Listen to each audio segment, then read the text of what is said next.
Interviewing is what we're talking about as we continue the series, and this is about listening. Tremendously important. You can be the best talker in the world, but how do you get information? Now, sometimes your speech will prompt the other person to talk, as you well know. Right. But being a good listener is of paramount importance to being a good interviewer. All right, how do I know that I'm a good listener, or how can I develop? Well, what are some things that Steve, you made a living for, what, 70 years? Being a good listener. And being a good listener means you make other people want to talk to you. Okay. I interview people, and I interview people in a media setting, which is very comfortable for me now at this point. I've been doing it for decades. I forget sometimes that it's not a comfortable situation for other people. Right. That there's a microphone, sometimes there's a camera, whatever, and they are not familiar with all this, and they are apprehensive about it. So I try to make people feel relaxed, comfortable. I try to know enough about what they're talking about to lead a discussion, so they're not having to carry it. Right. And that I can help facilitate that. And then I truly am interested in what people talk about. Yeah. I mean, I've always found people fascinating, and that's what I do. Yeah, and you just make people want to talk to you. And a big part is making them relaxed, you said. And that's one thing with the police. And it's the same thing when you're talking to somebody on camera that is scared of being on camera or on the radio. It's here. You got to make them relax. What you got any tips on that? In doing it, trying to relax them prior to going on, and make them familiar. If they're really intimidated by the setting, whatever, just assure them that this is going to be conversation, and they know, and I'm just trying to help them share what they know. Yeah. All right. Very But good. your situation is going to be different. It could be hostile. Well, they're going to be stressed by talking to the police. sometimes. Right. Yeah, I would be. And if you're going to get an accurate reading on people, well, I'm sure you would be. If I had your background, I'd be well. But I don't even like getting a speaking thing. That's an intimidating situation for everybody. Sure it is. Sure it is. But as an investigator or a police officer, if you're going to get an accurate reading on that person and get good information, you've got to put them a little bit at ease, at least at the beginning. We're going to talk in a later session about getting a baseline on people, how they normally act. Very important. But you've got to remove the stress of being on camera or the stress of talking to the police, or you're going to get a false reading if you don't. It's hard to do sometimes. Or when you're talking to someone that's accused, or you're considering a suspect, how do you enter that or facilitate that? Well, of course, it varies. And we'll have a whole session on themes and different things. But the one thing, and we're going to talk about suspects here in just a minute. But it changes. It changes. Like we said a couple of sessions ago, you've got to be willing to adapt. You've got to be ready to adapt. Read the other person. Take everything into account, their demeanor, why they're saying it, what they're saying, and what you know. And you've got to direct your approach from there. Okay? One thing that happens a lot of times to people, especially with body language, everybody wants to be a body language expert these days, and we all are.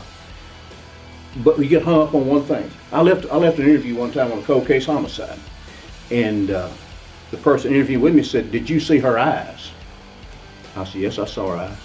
The eyes are very easy to manipulate. We learn to manipulate our eyes, okay? And what I wanted to say, and I didn't because I said, "Did you see her feet?" Because everybody looks at eyes. They forget about the other parts. You got to take everything because her feet were just tapping. In some questions. Sometimes she was totally cool. But when we got on certain topics, her feet would be tapping. She'd wrap her feet around the chair legs so we couldn't see them. But you got to take everything into consideration. What you're talking about, though, is not just listening, but then it's interpreting and totally assessing everything that's going on here. Yes, it's active listening, we call it. Okay. You don't just listen with your ears. You listen with your eyes. You listen watching the other person's demeanor, reading their behavior. It's what we call active listening. Not just the words they say, but how they say them and what's their body doing. Are there boundaries or settings when you go into a situation in investigation or in interviewing witnesses or whatever, where you go, okay, I need to accomplish this in this segment in a certain amount of time, or is it open-ended, or are you allowed to just follow the flow out here? That's a very good question, Steve. And it varies once again. Generally speaking, especially if I'm talking to a suspect, I want them to have the feeling that I got all the time in the world, because they will open up more. And once again, and we'll talk more about we're going to talk a lot about suspects before we're through with the Blue Steel program. But if I'm trying to lie to you and you're the police, if I just keep this lie for another 5 minutes because I see him looking at his watch, I got it beat, I may be able to keep that lie. But if I think, man, I can just tell he's ready to sit here all night, and I don't know if I can keep it up all night. But victims and witnesses too, that's part of being interested. If they think that I'm in no rush, I'm ready to hit, they'll talk to you more. Talk to you more. If you're listening and you feel like then you're getting played, Well, then you got to call a shot. You can listen to it for a certain time, because understand, the next best thing to a confession is a lie. Because I'm going to learn something from your lie, and we'll talk about that later. And I'll be able to cross you up with your lie. If they just keep ragging you on, dragging you around, yeah, at some point you got to call it halt to it. And the thing we call strip phrases, such as this: whoa, whoa, whoa, whoa, whoa, wait. Sound of a loud voice. International stop, international down signs. Okay. Anybody in any culture is going to catch that. And then you got to call a halt to it, and you turn it around. But get all the information that you can get out of them for that, because a good liar is going to tell you a lie as close to the truth as they can get it. So you learn something out of it. what do you want people to know out of this segment? They gave you 2 ears, 2 eyes, and 1 mouth. And there's a reason for that. Listening with your ears, looking with your eyes, what we call active listening, is more important than talking, okay? You want to listen to what they say. Act interested, as we said before. One other big thing, don't interrupt. Avoid distractions when you're talking to people. Don't be looking at your watch like you got somewhere else to go, or looking over their shoulder and waving at somebody behind them. Avoid distractions. Take into account that people may have seen a lot. Their brain may not have been able to process what's. You remember when a few weeks ago you and I were on the show talking about the pickup truck down in Houston, and we had the drive-by shooting, and these children who had been shot at us start describing this guy, a white guy, and they turned around and shot him. And that day we said it sounded like 2 people to begin with. And it turned out it was 2 black guys in the truck. Those children were probably trying to give a good description. Too much had happened in their little life, all real fast. Their brain couldn't put all of it together. Called data overload. You got to watch for that. If you think somebody is shining you on, lying to you, check them out. Start asking them, make them get as detailed as they can. Because the more detail they give you, the more you can trip them up later.